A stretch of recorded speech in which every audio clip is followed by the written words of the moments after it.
তুমি মন থেকে কাউকে ভালোবাসবে, সব থেকে বেশি বিশ্বাস করবে। তোমাকে সব থেকে বড় আঘাতটা সেই মানুষটাই দেবে।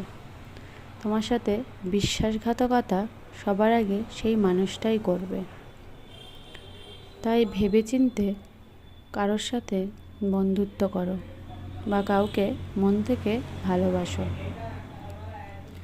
বর্তমান সময়ে একজন ভালো বন্ধু পাওয়া, একজন ভালো মনের মানুষ পাওয়া সত্যিই অনেক ভাগ্যের ব্যাপার। যে মানুষটাকে সব থেকে বেশি বিশ্বাস করবে সেই পেছন থেকে ছুরিটা তোমাকে মারবে।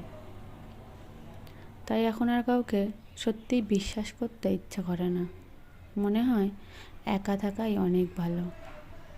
একা থাকলে তবুও বিশ্বাসঘাতকতাটা তো কারোর থেকে পাবো না, এটাই শান্তির।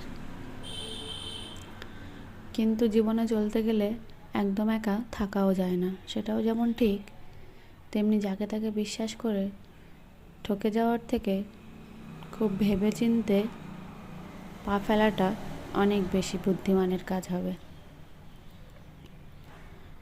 কেননা মনটা একবার ভেঙে গেলে বা বারবার বিশ্বাসঘাতকতা পেলে সত্যি আর জীবনে আপনি ভালোভাবে সুস্থভাবে বাঁচতে পারবেন না।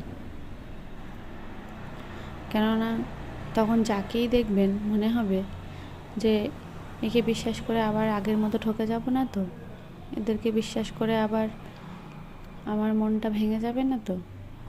তো এগুলো নিয়ে ভাবতে ভাবতে আপনার জীবনটা অবিশ্বাস্যতায় ভরে যাবে। কাউকেই আর ভালোভাবে বিশ্বাস করতে পারবেন না।